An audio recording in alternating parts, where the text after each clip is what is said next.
प्रिय विद्यार्थियों नमस्कार।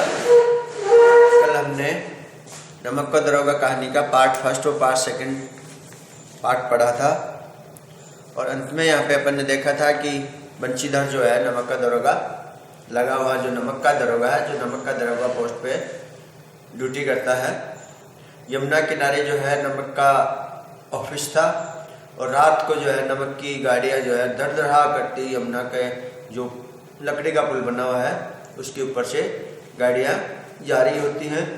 इस दरदराहट के बीच में रात के समय में बंशीधर जो है खड़ा होता है, अपनी वर्दी पहनता है और वर्दी पहन करके जो तमंचा है या पिस्टल है अपनी जेब में रखता है और जेब में रखने के बाद पुल के ऊपर जाके खड़ा होता है और वो गाड़ियाँ किसकी गाड़ियाँ चिल्ला करके कहता है इनमें क्या भरा हुआ है।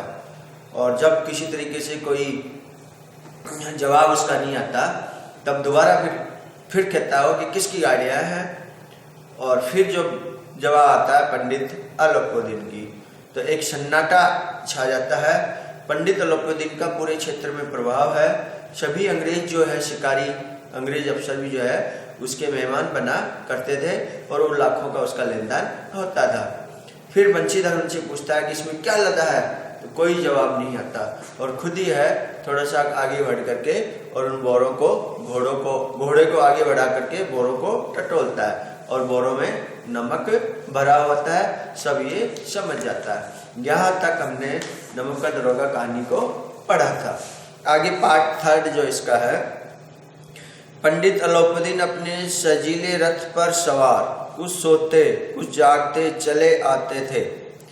अचानक कई गाड़ी वालों ने घबराए हुए आकर जगाया और बोले, महाराज दरोगा ने गाड़ियां रोक दी हैं और घाट पर खड़े आपको बुलाते हैं। पंडित अलोपीदीन का लक्ष्मी पर अखंड विश्वास था। देखेगा कि दुनिया में धर्म ने बड़ा धन बड़ा, यानी दुनिया में रुपया बड़ा है, धर्म कोई बड़ा नहीं होता है। यानी पैसे का घमंड जो है, पैसे का जो नशा है वो सबसे बड़ा नशा होता है। तो पंडित अलोपीदीन का लक्ष्मी पर अखंड विश्वास था। यानी जिसके पास लक्ष्मी होती है वह जिसके पास पैसे होते हैं वह मन चाहे अपने काम कैसे करा लेते हैं। यानी इस भ्रष्ट राजनीतिक जो व्यवस्था है, भ्रष्ट जो हमारी सामाजिक व्यवस्था है, भ्रष्ट जो हमारी प्रशासनिक व्यवस्था है, इस प्रशासनिक व्यवस्था में लक्ष्मी जो है, पैसा टका जो है वो भ्रष्ट अफसरों को कैसे अपने बूते पर या कैसे अपने उस पे वो नचा लेता है, अपनी जो है कीमत जो है उस कीमत को नचा लेता है। तो पंडित अलोपीदीन का लक्ष्मी पर अखंड विश्वास था। वह कहा करते थे कि संसार का तो कहना ही क्या, स्वर्ग में भी लक्ष्मी का ही राज है। उनका यह कहना यथार्थ ही था। मुंशी प्रेमचंद ने यहाँ इस कहानी में पैसे की जो यथार्थता है, लक्ष्मी की जो सच्चाई है, लक्ष्मी का जो बल है, उस बल को सामाजिक सच्चाई के साथ स्पष्ट किया है कि उनका ये कहना झूठ नहीं था, वो यथार्थ था, सत्य था, वो सामाजिक सत्य था या सामाजिक यथार्थ था। न्याय और नीति सब लक्ष्मी के ही खिलौने हैं, इन्हें वह जैसे चाहती है नचाती है। न्याय और नीति सब क्या है, लक्ष्मी के खिलौने हैं। सब पैसों के बल पर नाचते हैं, सब पैसों के बल पर दुम हिलाते हैं। तो यहाँ मुंशी प्रेमचंद जी ने हमारी सामाजिक व्यवस्था की जो बड़ी विसंगति है, जो एक भ्रष्टाचार का हमारे एक समाज में वातावरण है, भ्रष्टाचारी जो एक सरकारी तंत्र है, उस भ्रष्टाचारी सरकारी तंत्र की जो है यहाँ पे उन्होंने सच्चाई या उसकी पोल खोली है। नीति और न्याय सब लक्ष्मी के खिलौने हैं, लक्ष्मी चाहे जैसे उनको नचा लेती है। तो यहाँ प्रेमचंद जी ये भी कह रहे हैं कि बेचारे दीन गरीब हीन जिसका कोई काम नहीं होता क्योंकि उनके पास लक्ष्मी नहीं होती है, और जिनके पास लक्ष्मी होती है वो मन चाहे अपने काम करा लेते हैं, क्योंकि नीति और न्याय दोनों ही क्या है, लक्ष्मी के खिलौने हैं। प्रेमचंद ने यहाँ लक्ष्मी का खिलौना क्यों बताया है? क्योंकि हमारी प्रशासनिक जो तंत्र है वो भ्रष्ट हो चुका है, और भ्रष्ट प्रशासनिक तंत्र की जो बुराइयां हैं उन बुराइयों को मुंशी प्रेमचंद आपके सामने उजागर कर रहे हैं कि न्याय और नीति दोनों ही क्या है, लक्ष्मी के खिलौने हैं। इन्हें वह जैसे चाहती है नचाती है, लेटे ही लेटे गर्व से बोले, लेटे लेटे पंडित अलोपुद्दीन गर्व से बोले चलो हम आते हैं। यह कर पंडित जी ने बड़ी निश्चिंतता से पान के बीड़े लगाकर खाया, फिर लिहाफ ओढ़े हुए दरोगा के पास आकर बोले बाबूजी आशीर्वाद। देखिएगा, पंडित अलोपुद्दीन को लक्ष्मी के ऊपर अखंड विश्वास है। क्या है? अखंड विश्वास है। उनको पता है कि मैं लक्ष्मी के बल पर जो चाहे काम मैं करा लूंगा। लेकिन फिर भी एक पंडित अलोपुद्दीन का जो व्यवहार है वो व्यवहार किस तरह से शालीनता का है कि बाबूजी आशीर्वाद। कहिए, हमसे ऐसा कौन सा अपराध हुआ कि गाड़ियां रोक दी गई? हम ब्राह्मणों पर तो आपकी कृपा दृष्टि रहनी चाहिए। देखिएगा, यहाँ कितनी बड़ी बात मुंशी प्रेमचंद ने कही है कि ब्राह्मण दया का पात्र है, ब्राह्मण दया का पात्र है। और समाज में एक ब्राह्मण की जो एक प्रतिष्ठा है, एक जो सामाजिक सच्चाई है, उसको मुंशी प्रेमचंद जी ने स्पष्ट किया है, प्रकाश डाला है। कहा कि हम ब्राह्मणों पर तो आपकी कृपा दृष्टि रहनी चाहिए।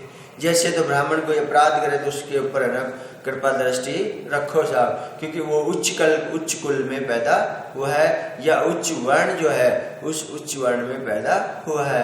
तो जैसे कि ब्राह्मण तो जो है ना कृपा दृष्टि के पात्र ही होते हों, ब्राह्मण कोई अपराध करे तो उसको क्षमा कर दें। यहाँ हमारी वर्ण व्यवस्था की जो भ्रष्ट वर्ण व्यवस्था की जो सच्चाई है उसको भी मुंशी प्रेमचंद ने इंगित किया है, और मानव के बीच जो अंतर है उस अंतर को भी यहाँ पे स्पष्ट किया है कि ब्राह्मण किस तरह से अपने आप को जो है कि ये मान के चलता है कि मैं समाज में जो है एक उच्च जाति का मैं हूँ।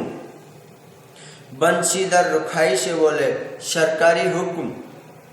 पंडित अलोपुद्दीन ने हंसकर कहा, हम सरकारी हुक्म को नहीं जानते और न सरकार को। यानी पंडित अलोपुद्दीन का ऊपर के पद्यांश में गद्यांश भी आया है कि लक्ष्मी के ऊपर उनका अखंड विश्वास था, और लक्ष्मी के बल पर नीति और न्याय, वो नीति और न्याय लक्ष्मी के खिलौने हैं। उनके लक्ष्मी उनको अपने ऊपर नचाती है। तो पंडित अलोपुद्दीन ने हंसकर कहा, हम सरकारी हुक्म को नहीं जानते। देखिएगा कितनी बड़ी बात, यहाँ भ्रष्ट तंत्र जो है सरकारी तंत्र है, उस सरकारी तंत्र की यहाँ पे पोल खोल रहे हैं मुंशी प्रेमचंद कि हम सरकारी हुक्म को नहीं जानते, हुक्म को नहीं जानते और न सरकार को। हमारे सरकार तो आप ही हैं, हमारा और आपका तो घर का मामला है। हम कभी आपसे बाहर हो सकते हैं, आपने व्यर्थ का कष्ट उठाया, यह हो ही नहीं सकता कि इधर से जाएं और उस घाट के देवता को भेंट न चढ़ावें। कि ये हो ही नहीं सकता कि हम उधर से जाएं और जो उस घाट का देवता है उस घाट के देवता को हम भेंट नहीं चढ़ाएं। यहाँ पंडित अलोपुद्दीन के माध्यम से मुंशी प्रेमचंद हमारी जो व्यवस्था है, हमारी जो प्रशासनिक व्यवस्था है कि सभी को जो है उसका हिस्सा देते जाओ और अपना काम करते जाओ। यानी जैसे ही बंधी या मंथली या मासिक जो आय है वो उसको भ्रष्टाचार के रूप में देते रहो। तो सरकारी भ्रष्टाचारी जो तंत्र है उसकी पोल यहाँ पर मुंशी प्रेमचंद ने खोली है कि इस घाट के देवता को भेंट न चढ़ाएं। मैं तो आपकी सेवा में स्वयं ही आ रहा था। बंशीधर पर ऐश्वर्य की मोहिनी वंशी का कुछ प्रभाव न पड़ा। बंशीधर पर ऐश्वर्य की मोहिनी वंशी का, यानी जो ये घाट के देवता को भेंट चढ़ाने की बात जो कहती हैं और जो सारी बातें करता है कि हमारे लिए तो सरकार आप हैं, हम सरकारी हुक्म को नहीं मानते, न ही हम सरकार को मानते हैं। देखिएगा यहाँ पंडित अलोपीदीन कितना व्यवहारिक दृष्टिकोण अपना प्रस्तुत कर रहा है। उसको पता है, लाखों का कारोबार करता है, उसको पता है कि काम कैसे निकलवाया जाता है, काम कैसे किया जाता है, कार्य कैसे किया जाता है। तो इस तरीके से बंशीधर को वो जो है मीठी मीठी बातें, ऐश्वर्य व मोहिनीपूर्ण बातें करके बंशीधर को पिघलाना चाहता है। ईमानदारी की नई उमंग थी, ईमानदारी की नई उमंग थी, क्योंकि अभी बंशीधर को नमक के दरोगा के पद पर आए हुए मात्र 6 महीने ही बीते थे, और 6 महीने के ही अपने छोटे से समय में वो अपने पूरे विभाग में जो है चर्चित हो गए थे, अपनी ईमानदारी के लिए, अपने कार्य के लिए, अपनी कर्तव्य परायणता के लिए, और सब जो है बंशीधर की चर्चा किया करते थे। कड़क कर बोले, हम उन नमक हरामे में नहीं हैं जो कोड़ियों पर अपना ईमान बेचते फिरते हैं। आप इस समय हिरासत में हैं, आपका कायदे के अनुसार चालान होगा। बस मुझे अधिक बातों की फुर्सत नहीं है। जमादार बदलू सिंह, तुम इन्हें हिरासत में ले चलो, मैं हुक्म देता हूँ। तुमने अपराध किया है, तुमने जो है, हम उन नमक हरामों में से नहीं हैं जो कोड़ियों के पीछे या कोड़ियों पर अपना ईमान बेचते हैं। कितनी बड़ी बात यहाँ पे मुंशी प्रेमचंद ने कही है कि कोड़ियों के पीछे अपना ईमान बेच देते हैं, अपना धर्म बेच देते हैं, अपना मानव जो धर्म है, कर्तव्यपरायणता का जो धर्म है, उसको बेच देते हैं। और वो हुक्म देता है कि आप इस समय हिरासत में हैं, आपका कायदे के अनुसार चालान होगा कि आपने गैर कानूनी व्यापार किया है। बस मुझे अधिक बातों की फुर्सत नहीं, यानी 2% की बात करता है बंशीधर कि आप इस वक्त हिरासत में हैं, आपका चालान होगा, और आपका जो है ना, इससे ज़्यादा मुझे कुछ नहीं सुनना। यानी अपनी नौकरी पे या अपनी सेवा पे या अपने जो जिस पद पे वो है, नमक का दरोगा के पद पे, उसके कर्तव्यों का पालन करते हुए निष्कर्ष रूप में वो अपनी बात कह देता है। जमादार बदलू सिंह, तुम इन्हें हिरासत में ले चलो, मैं हुक्म देता हूँ। पंडित अलोपीदीन स्तंभित हो गए, आश्चर्यचकित हो गए। क्यों हो गए? उनको पता था कि मेरे लक्ष्मी पे उनका अखंड विश्वास था, और लक्ष्मी के बल पर वो कोई भी काम करा लिया करते थे। उनको पता था सब भ्रष्ट यंत्र है, सरकारी देवता है, यहाँ इनको भेंट चढ़ानी। तो पंडित अलोपीदीन स्तंभित हो गए। उनके जीवन काल में शायद ऐसा ईमानदार जो ऑफिसर है, ऐसा ईमानदार जो अफसर है, वो शायद उन्होंने पहली बार ऐसा देखा जो उनको हिरासत में लेने की बात की। क्योंकि पंडित अलोपीदीन का जो प्रभाव था वो संपूर्ण जो है उस एरिए में उनका प्रभाव था। सब लोग उनको जानते थे, सरकारी मुलाजिम जो होते थे वो भी उनके मेहमान बनते थे, अंग्रेज अफसर भी वहाँ शिकार करने आते थे तो उनके यहाँ पर मेहमानबाजी स्वीकार करते थे। लेकिन ऐसी बातें सुन करके अगर तुम हिरासत में हो, पंडित अलोपीदीन स्तंभित हो जाता है। गाड़ी वालों में हलचल मच गई। पंडित जी के जीवन में कदाचित यह पहला ही अवसर था कि पंडित जी को ऐसी कठोर बातें सुननी पड़ी। मैंने बताया अभी आपको कि उनके जीवन में ये पहला ही अवसर रहा होगा जब ऐसी कठोर बातें उनको सुनने को मिली। बदलू सिंह आगे बढ़ा, किंतु रोग के मारे यह साहस न हुआ कि उनका हाथ पकड़ सके, क्योंकि पंडित अलोपीदीन का अपना एक रोग था, अपना एक रुतबा था। तो जमादार बदलू सिंह का साहस नहीं हुआ कि मैं पंडित अलोपीदीन का हाथ पकड़ के उनको हथकड़ी लगा सकूं। पंडित जी ने धर्म को धन का ऐसा निरादर करते कभी न देखा था। यानी पंडित जी ने धर्म को धन का ऐसा निरादर करते कभी न देखा था। यानी यहाँ पर अब जो है ईमानदारी, कर्तव्यपरायण और धर्म की जो है जीत लक्ष्मी धन के ऊपर दिखाई जाएगी। तो ऐसा निरादर, लक्ष्मी का ऐसा निरादर या धन का ऐसा निरादर करते हुए पंडित जी ने अपने जीवन काल में नहीं देखा था। विचार किया कि यह भी उद्दंड लड़का है, माया मोह के जाल में अभी नहीं पड़ा है, अल्लड़ है, झिझकता है। बहुत दीन भाव से बोले, बाबू साहब ऐसा न कीजिए, हम मिट जाएंगे, इज्जत धूल में मिल जाएगी, हमारा अपमान करने से आपके हाथ क्या आएगा? हम किसी तरह आपसे बाहर थोड़े ही हैं। अभी भी पंडित अलोपदीन को विश्वास है कि नहीं, धन की ही विजय होगी, लक्ष्मी की ही विजय होगी। फिर वो अपने मन में सोचने लगा कि अभी अक्खड़ है, माया मोह के जाल में फंसा नहीं है, अभी बच्चा है, झिझकता है। तो बहुत दीन भाव से बोले, बाबूजी ऐसा न कीजिए, हम मिट जाएंगे, इज्जत धूल में मिल जाएगी, हमारा अपमान करने से आपके हाथ क्या आएगा? हाथ क्या आएगा?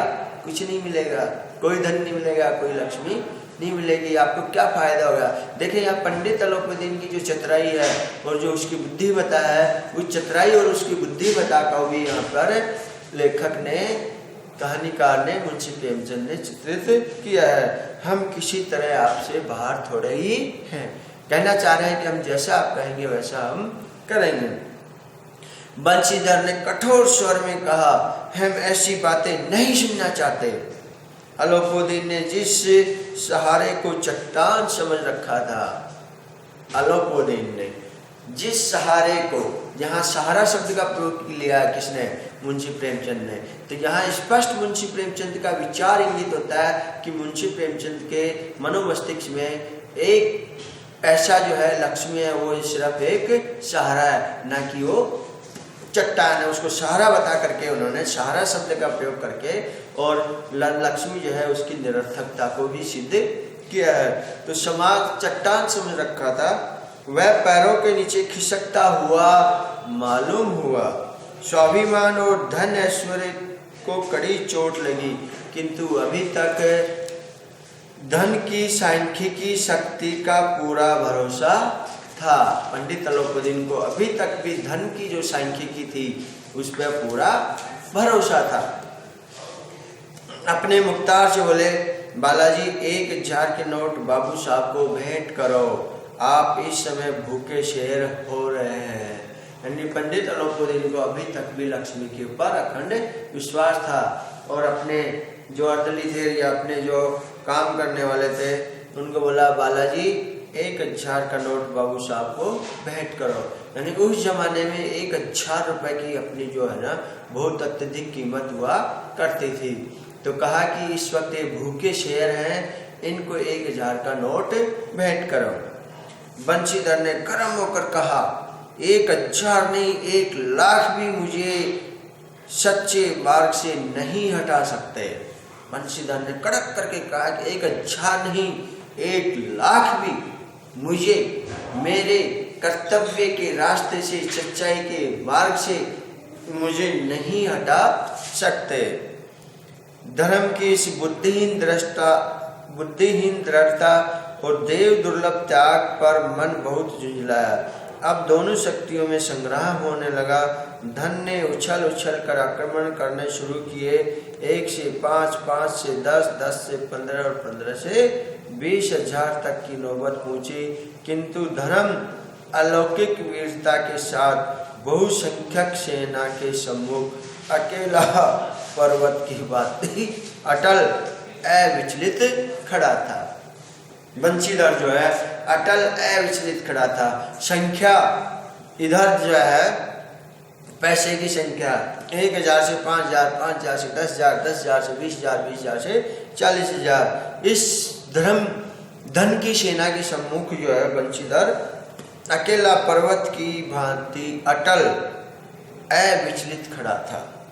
अलोपदीन निराश होकर बोले, अब इससे अधिक मेरा साहस नहीं, आगे आपका अधिकार है। बंशीधर ने अपने जमादार को ललकारा। बदलू सिंह मन में दरोगा जी को गालियां देता हुआ पंडित अलोपदीन की ओर बढ़ा। बंशीधर ने अपने जमादार को ललकारा। बदलू सिंह मन में दरोगा जी को गालियां देता हुआ पंडित अलोपदीन की ओर बढ़ा। पंडित जी घबरा कर 2-3 कदम पीछे हट गए। अत्यंत दीनता से बोले, बाबू साहब ईश्वर के लिए मुझ पर दया कीजिए। बाबू साहब ईश्वर के लिए मेरे पर दया कीजिए, मैं 25,000 पर निपटारा करने को तैयार हूँ। देखिएगा पंडित अलोपदीन का अभी तक भी ये विश्वास है कि मैं पैसे देकर के इसको खरीद लूँगा, लेकिन बंशीधर जो है वो बिकने वाले इंसानों की श्रेणी में नहीं था। वो सच्चाई के मार्ग पर चलने वाला एक कर्तव्यनिष्ठ व्यक्ति था। और मुंशी प्रेमचंद यहाँ पर यही दिखाना चाहते हैं, हमारी भ्रष्ट तंत्र जो है, सरकारी जो भ्रष्ट तंत्र है, सरकारी जो व्यवस्था है, उसकी पोल खोल करके एक ईमानदारी का जो सच्चाई का जो एक आदर्श है, उस एक आदर्श की स्थापना वो करना चाहते हैं। और आज के परिप्रेक्ष्य में तो यह कहानी और अत्यधिक प्रासंगिक है। इस कहानी में आज हमारे समाज की क्या स्थिति हो रही है, किसी भी सरकारी तंत्र पे, किसी सरकारी ऑफिस में जाते हैं तो हमारा काम जल्दी से नहीं हो पाता, हम दर दर की ठोकरें खाते रहते हैं, और फिर जो है कहीं जाकर के अगर हम पैसे दे देते हैं तो तुरंत हमारा काम हो जाता है। 25,000 पर निपटारा करने को तैयार हो, असंभव बात है। 30,000 पर किसी तरह भी संभव नहीं, किसी तरह भी संभव नहीं। यानी आप पैसे के बल पर मुझे खरीद नहीं सकते। मैं अपनी ईमानदारी और अपनी कर्तव्य प्रांता है उसको मैं पैसे के नीचे जूतों के नीचे रौंदता हूँ। इस तरह बंशीधर के चरित्र के माध्यम से आज के युवा पीढ़ी को मुंशी प्रेमचंद संदेश देते हैं। क्या 40,000 पर भी नहीं? देखिए पंडित अलोपदीन का धर्म के लक्ष्मी के ऊपर कितना अखंड विश्वास था। क्या 40,000 पर भी नहीं? 40,000 नहीं, 40 लाख पर भी असंभव है। बदलू सिंह, इस आदमी को हिरासत में ले लो, अब मैं एक शब्द भी नहीं सुनना चाहता। मैं अब एक शब्द भी नहीं सुनना चाहता। 40,000 तो क्या, 40 लाख भी मुझे मेरे कर्तव्य जो पथ है, कर्तव्य जो मार्ग है, सच्चाई का जो मार्ग है, उससे मैं डिगना नहीं चाहता। मैं सच्चाई के मार्ग पे ही चलूंगा। तो यहाँ एक धर्म और एक धन दोनों की आपस में लड़ाई होती है, और अंत में जो है धन पराजित होता है, और सच्चाई और ईमानदारी का जो धर्म है उसकी विजय होती है। धर्म ने धन को पैरों तले कुचल डाला। अलोपदीन ने एक हष्टपुष्ट मनुष्य को हथकड़ियां लिए हुए अपनी तरफ आते देखा। चारों ओर निराशा और कातर दृष्टि से देखने लगे। इसके बाद मूर्छित होकर गिर पड़े, क्योंकि पंडित अलोपदीन का जीवन में शायद ऐसी घटना पहले कभी नहीं हुई थी। उसकी अपनी इज्जत थी, उसका अपना एक रौब था, उसका अपना एक रुतबा था। वो रौब रुतबा सब जो है आज धूमिल होता दिखाई दे रहा था। यहाँ मुंशी प्रेमचंद जी ने एक आदर्श रखा है कि नहीं, जीवन में धन महत्वपूर्ण नहीं रखता, जीवन में धर्म महत्वपूर्ण रखता है। हम धर्म के रास्ते पे चले, हम सच्चाई के रास्ते पे चले।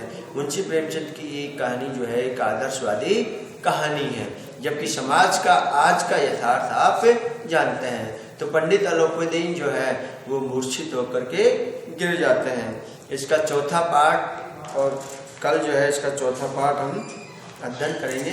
थैंक यू विद्यार्थियों, धन्यवाद।